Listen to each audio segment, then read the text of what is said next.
이제 본격적으로 나가죠. 예, 예, 우리가 예. 영유아계 절대로 해서는 안 되는 것 중에 뭐 굳이 저희가 이제 이렇게 토픽을 이렇게 했는데 태내 환경을 무시하면 안 돼요라고 말씀을 드리고 싶어요. 네네네. 근데 사실은 제가 아이들을 이제 상담을 많이 하잖아요. 그래서 대부분 상담을 오시는 분들이 우리 아이가 이런 문제가 있어요. 어떻게 할까요?로 오시죠. 네네네. 우리 애가 엄청 똑똑해요. 우리 애 자랑하러 오진 않거든요. 그래서 거의 이렇게 내 방에서 오시는 분들 제가 성심성의껏 상담을 해드리는데 모두 아이 때문에 힘들어 하시는 분들. 아이가 집중을 못해요. 아이가 또 너무 산만해요. 우리 아이가 눈을 마주치지 않아요. 우리 아이가 뭐 예를 들어 어떤 말을 해도 대답이 없어요. 등등등. 이렇게 많이 오시는데 많이 생각하지 않으신 게 있어요. 이거잖아요. 자, 내 아이가 어떤 문제가 발생을 했어요. 네네. 그러면 이 문제가 어디에서 근원한 걸까를 우리는 고민을 해봐야 되거든요. 그렇겠죠. 그렇죠. 대신에, 왜냐하면 지금의 눈에 나타나는 결과는 언젠가 원인이 됐던 거잖아요. 원인이 있었겠잖아요. 그렇죠, 그렇죠. 근데 거의 아이에 대한 어떤 퀘션이 아니 우리 애가 갑자기 왜 이런 행동을 하지? 우리 애가 왜 갑자기 이렇게 때를 부리지? 얘가 순한 아이였는데 이제 막 들어눕네? 뭐 이런 것들도요. 네네. 임신 중에 거의 원인이 있습니다. 아. 그래서 이제 외국은 제가 우리 이렇게 상담 쪽의 교수님들하고 대화를 하다 보면 조금 많이 답답해 하시는 게 뭐냐면 외국은 아이들의 어떤 문제를 치료를 할 때요. 또 치료를 할 때 원인을 분명히 찾아서 이렇게 한다면 태내에서 거의 원인을 찾아서 이렇게 치료 과정을 해요. 근데 아직까지 저희 나라는 조금 더 지켜보시게요라고 하고 한 36개월까지는 진단을 이렇게 쉽게 내려주지 않는 상황이거든요. 그렇군요. 그래서 임신 중에 체크를 하셔야 되는데 임신 중에는 사실은 내가 일단 뒤에 아까 그 체크 조항이 있기는 해요. 근데 어떤 걸 체크를 하셔야 되냐면 일단은 스트레스 요인을 꼭 체크를 하셔야 돼요. 아기의 엄마가 이제 임신 중에. 임신 중에. 네네. 근데 스트레스 요인 중에 나는 못 느끼지만 엄마가 계속 컴퓨터를 보는 일을 했다. 그러면 태아한테는 여러 가지로 여기 컴퓨터에서 나오는 빛이라든지 전자파 자체가 아이한테 스트레스 요인이 되거든요. 그래서 그런데 참 신기하게도 왜 그러는지는 신이 아니면은 모를 일이지만 이 스트레스 민감성이 남자는 좀 높아요. 근데 내가 남자 아기를 임신하고 있었다. 그런데 하루 종일 컴퓨터를 보는 일을 했다라고 한다면 조금 더 어떤 체크를 할 필요가 있죠. 잠깐만요. 네. 우리 지금 질문이 계속 많이 올라오시는데 네네. 우리 선생님들이 옆에 계시면 좀 많이 답변해 주셔도 될 것 같아요. 책은 언제부터 보면 좋나로 또 물어보시면 계시네요. 네. 책은 사실은 엄마이기 이전부터 보면 좋은 거고요. 네네. 태교에서부터 봤다라고 한다면 아이한테 어떤 주는 영향력은 대단히 다릅니다. 태교에서부터. 그런데 대부분 우리 아이가 이미 6살이 됐어요. 5살이에요. 돌 이전에요라고 하는데 어떤 연령이든 가장 빠른 건 오늘입니다. 오늘, 지금. 늦었다고 할 때가 빠르다는 그렇죠. 내일로 미루지 않고 네네. 이제 오늘 이 시간에는 다 말씀을 못 드리지만 제가 이제 운영하는 부모교육에서 오시면 왜 아이들이 그러니까 이거예요. 또 남자아이들은요 책을 줘도 잘 안 봐요. 그리고 보통 서너 살 아이들이 책을 주면 몇 장 넘기고 어디로 가버리고 이러잖아요. 엄마는 판단을 하죠. 우리가 아직 책을 볼 때가 아니구나. 근데 천만의 말씀 그게 아니에요. 그래서 아이들은 책은 지금 즉시 이때 보는 거 대신에 여자아이하고 남자아이하고요 책을 읽어주는 방법이 좀 달라야 됩니다. 그래요? 그런 네. 것도 있어요? 있죠. 그래요? 저는 노벨상의 데모가 꿈이잖아요. 네네네네. 그래서 제가 연구를 다 해놓은 네네. 거죠. 네. 그렇군요. 네, 그래서 그런 것들을 이제 제가 왜 부모교육을 목숨 걸고 하냐면요. 어머니들이 솔직히 아이를 사랑하지 않는 엄마가 어디 있어요. 저는 개인적으로 제가 다시 태어나도 전 다시 엄마가 될 거예요. 그리고 제가 이 엄마라는 어떻게 보면 우리가 브랜드가 있는 직업의 건 아니지만 이 엄마라는 역할이 얼마나 중요한지를 알기 때문에 그래서 어쨌든 이제 이런 부분들을 공부를 저는 이제 어머니들한테 시키는 거죠. 왜 내 아이가 현재 이게 있잖아요. 엄마는 미래에 내 아이가 그러니까 2년 뒤에 또는 3년 뒤에 초등 갔을 때 내 아이가 어떤 아이로 성장했겠다가 예측이 돼야 돼요. 그렇죠. 네, 이 예측을 할 수 있는 거는 태내에서 3세, 6세 이전에 어떤 환경을 줬는지를 데이터베이스를 해보면 그냥 알 수 있어요. 어렵지 않아요. 네, 그렇군요. 우리 어머님들도 질문들 많이 주시는데 우리 선생님이 지금 답변도 해주고 계신 것 같아요. 태교에 어떤 책이든 상관이 없냐라고. 근데 임신 7개월이면 어떤 내용 책이 있는 게 그러니까요. 임신 일단, 임신 네. 7개월이라고 하시니까. 제가 스트레스 요인 말씀드렸잖아요. 나는 책을 정말 싫어하는데 내가 우리 아이를 위해서 막 억지로 해야 돼. 이건 저는 아니라고 보고요. 책의 내용은 엄마가 좋아하는 걸 읽으셔도 되고요. 예를 들면 꼭 아이가 태아를 가지고 있다고 해서 어린애들이 보는 꼭 책을 봐야 된다는 건 없어요. 그렇지만 저는 이제 굳이 제가 추천을 해드린다면 인물에 관한 이야기. 그렇죠. 그러니까 나중에 이 아이가 성장해서 인성이 될 수 있는, 바탕이 될 수 있는 스토리, 역사라든지 인물에 관한 이야기라든지. 근데 대체적으로 엄마들이 무슨 창작 동화나 전래나 명작을 많이 읽으세요. 뭐 그것도 좋지만 저는 이제 인물에 관한 이야기를 많이 추천을 해드리는 게, 특히 역사 같은 경우 모든 사고의 기반이 되거든요. 그리고 네. 그래요. 그러면 이거 지금 화면에 띄워져 있는 내용 일단 우선 좀 진도를 좀 나가고요. 네, 우리 서송아 어머니, 네. 장난감도 새로운 장난감만 이랬는데, 위에 내용을 제가 안 봐서 모르는데, 혹시 이 아이가 이제 연령이 몇 세인지는 모르겠어요? 이제 핸드폰을 네. 안 줄 수가 없는 상황이라 그 말씀 이어서 하시는 것 같아요. 네네. 네. 핸드폰은 아이들이요, 지금 이렇게 생각하시면 돼요. 근데 제가 좀 독하게 얘기를 해서, 안티도 있습니다. 안티도 있는데, 하지만 이 아이를 어머니한테 점수 딸 일은 없어요. 정말 이 아이가 건강하게 성장하기를 바라는 게 제가 해야 할 역할이기 때문에 말씀드린다면, 지금 아이 손에서 핸드폰을 못 뺏는다면요. 그리고 아이한테 지신다면, 기싸움에서 지셔서 계속 주게 되는 상황이라면 앞으로 굉장히 이 아이 컨트롤하기 힘듭니다. 네. 그렇군요. 지금 이 화면에 보면 영유아기에 절대로 해서는 안 되는 것들이 이제 두 번째인데, 네네. 이 지금 이 이미지로 보면 보행기, 네. 이걸 뭐라고 하죠? 공갈젖꼭지. 공갈젖꼭지, 네. 핸드폰, 네. 아이패드, 네. 또 이건 자동차 장난감. 네. 이런 것들이 어떤 이유가 될까요? 네. 자, 아까 제가 그 태내 환경 체크했잖아요. 네네네. 그래서 태내 환경에서도 컴퓨터나 이런 전자기기는 많이 피하는 게 좋고요.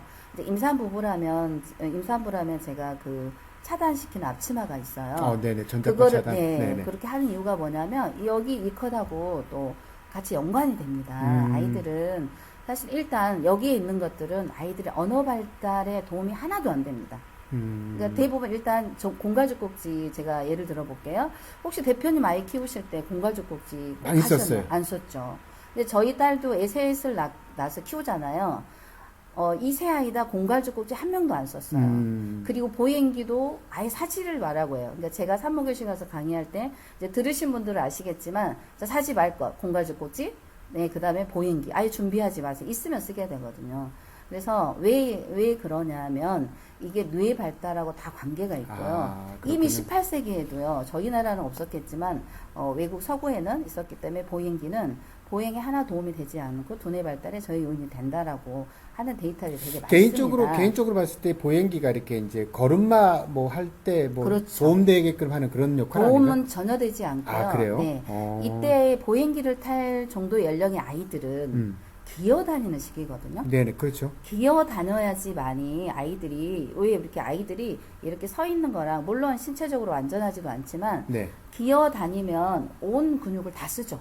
그렇죠. 그리고 고개를 그렇죠. 들게 네네, 돼 있어요. 네. 고개를 들게 돼 있으면 아이들이 이 중뇌 자극을 많이 받기 때문에 뇌 산소 공급도 잘 되고요. 그래서 언어하고 관련이 아주 깊습니다.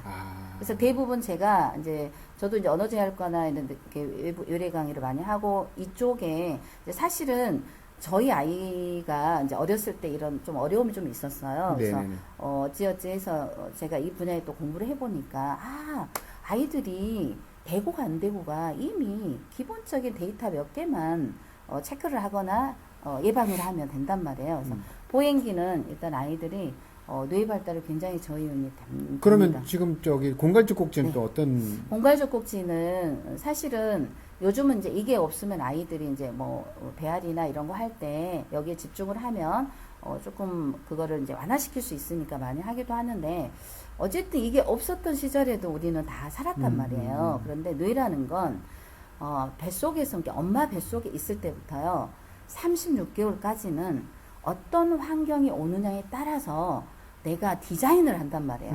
아, 나는 이게 필요해. 그러면 뇌세포 시냅스를 남겨놓을 거고, 그렇지 않으면 삭제를 한단 말이에요. 그런데 사실은 이 아이들은 이제 뒤에 가서 설명을 제가 또 해드릴 거예요. 왜 그러는지는. 그런데 아이들은 이 뇌 발달하고 이 안에 혀 있죠. 네네. 이 혀하고 관계가 아주 깊습니다. 근데 이 공갈죽 꼭지는 일정한 형태가 있잖아요. 그렇죠. 그리고 아이들은 이걸 신호로 받아들이기 때문에 공갈죽 꼭지 처음에는 이거 물고 막 칭얼댄다고 하고 운다는 것은 아이가 신호를 보내는 거잖아요. 근데 그걸 차단시키는 거예요. 어떻게 보면. 그러면 이제 아이가 더 이상의 어떤 신호를 엄마한테 안 하겠죠. 그래서 그렇군요. 소통의 문제가 생기겠죠. 패드도 마찬가지고 뒤에 제가 설명을 다시 해드릴게요. 네네네. 네. 또 네. 이어가시죠. 요거 이상한 그림이죠. 어떠세요, 대표님? 그림. 그래요. 뭐 네. 아주 뭐 이게 흉측하기도 대표님의 하고. 모습인데. 그래요? 네. 그럴까요? 네. 네네. 사람의 뇌를 음. 작은 소인간으로 만들어 봤더니 이렇게 괴상한 모습이 됐어요. 네. 어디가 제일 크죠? 이렇게 생겼다면 못 친하죠. 작은 인간으로 만들었더니 보세요. 혀가 되게 크죠. 그렇죠. 입술, 입술. 혀. 네. 그 다음에 손이거든요. 손이 크고요. 우리 사람의 뇌하고요. 가장 관련이 깊은 것들, 그러니까 그 어떤 영향을 많이 주는 것들을 이렇게 사람의 형상으로 만들어 놓은 거예요. 그래서 저는 이제 물론 이런 경우 있어요. 저 공갈죽 꼭지도 주고요. 보행기도 뭐 신나게 태우고 키웠어도 우리 아이 잘 컸어요. 이런 분도 있어요. 다 무슨 문제가 있다는 거 아니에요. 오해를 하지 않으셨으면 좋겠고요. 하지만 문제가 있어서 오시는 분들은 이런 것들이 다 베이스에 있어요. 공통점이에요. 네네. 아마 저는 이제 애석하게 생각하는 게 광주 시내도 그렇고 요즘은 군 단위를 제가 엊그제 토요일 날 주말 강의 네네. 갔는데 네. 이제 부모 교육을 하러 갔어요. 네. 그런데 와, 군 단위도요 치료실이 엄청 많습니다. 그래요? 이런 일이 왜 생길까요? 이렇게 아이들이 사랑받고 이렇게 좋은 문화적 환경에서 아이들이 자라는데 왜 이런 일이 생길까요? 그 예전에는 우리 학교를 가면요 장애인 외에는 이상한 애들이 없었어요. 근데 요즘은 특수반이 따로 있고요. 네네네. 또 일반 교실에 있는 우리 아이들 중에 10명에서 5, 6명 정도는 경계선에 있는 아이들이 많아요.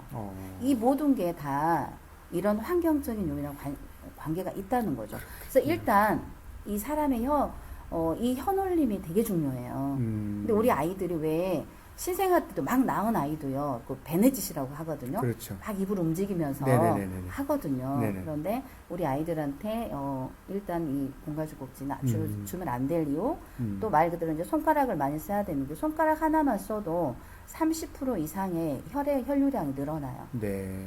그래서 공갈죽 꼭지 안 된다는 말씀 그래요. 드리려고 제가 이 컷을 굳이 넣었습니다. 그렇군요. 네네. 네네네. 우리 어머님 네. 중에 한 분이 이제 아이가 12개월인데 모비를 좋아합니다. 괜찮을까요? 모빌 좋죠. 모빌 좋은데 오늘 이 시간에 다 설명 못 해드리지만 만약에 아들이라면요. 요즘은 모빌도요. 버튼 누르면 뺑뺑 돌아가는 게 있어요. 이거 절대로 안 됩니다. 네, 그냥 버튼 눌러놓으면 음악 나오면서 계속 돌아가요. 아이가 어디에 집중을 할까요? 네, 애들은 이 돌아가는 회전 속도, 이 속도, 특히 여아들은 크게 상관이 없는데, 네네네. 남아들은 절대 독입니다. 그래요? 네, 그래서 차라리 버튼 누르지 마시고요. 그냥 모빌을 해서 그 모빌 형태만 하지 마시고 엄마가 또 갖가지 뭐 풍선이죠. 거기에 물 조금 넣어서 작은 풍선 색깔별로 만들어서 또 거기에 걸어서 놓으셔도 되고요. 다양하게 집에 있는 거 활용을 하시면 되죠. 그러니까 이제 이렇게 돌아가는 그 자체가 이제 하나의 속도감을 주는 거라서. 그렇죠. 아이는 그 속도감에만 집중하는 게 되고요. 그 속도감에 익숙해지면 그 이하의 속도에는 관심이 없어요. 그래서 엄마의 표정이라든지 그 작은 그 미묘한 움직임이나 이런 것들에 대해서 관심이 없죠. 네. 그렇군요. 이게 지금 아까 지금 이 화면은 지금 현재 아까 그 네, 공갈조 복지 맞아요. 연장선인 것 네네, 같아요. 네네, 네네. 공갈중복지. 네네. 아이가 그러니까 아이들은 모든 걸 울음으로 표현을 하잖아요. 네네. 그래서 아이가 어떤 욕구를 가지고 하는지를 모르는데 무조건 우리 애가 오네? 공갈중복지 짠. 짠 이렇게 주게 되면 그렇죠. 네. 네네. 아 우리 엄마가 나하고 이야기하기 싫구나. 내 감정에 관심이 없구나. 그래요? 우리 그녀는 날 별로로 생각해. 라고 하겠죠. 네. 네네네. 그래서 무섭죠. 이건 되게 참 네. 마음이 아픈 내용이에요. 네. 스마트폰을 주느니 차라리 담배를 줘라. 네. 이것도 사실은 담배가 좋나? 혹시 대표님 담배 피우세요? 아니요, 안 피웁니다. 네. 네네. 요즘 담배 하시는 분들을 끊으려고 얼마나 노력해요. 그렇죠, 네네. 근데 사실은 이 그러니까 담배를 내가 정말 사랑하는 아이한테 줄 엄마 아빠가 있을까요? 이 세상에? 없죠. 없죠. 네, 네. 난리 나겠죠. 네네. 그런데 그거보다 더 나쁜 스마트폰은 그냥 줘요.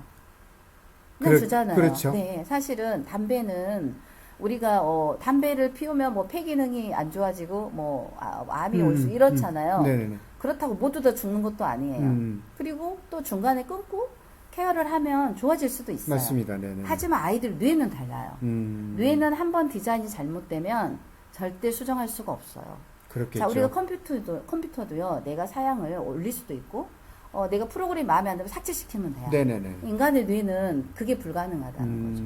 그래서 그게 결정이 되는 시기가 너무 중요한데, 네. 그래서 이런 것들을 공부시키는 곳이 없으니까 그렇군요. 사실 안타깝죠. 네. 네.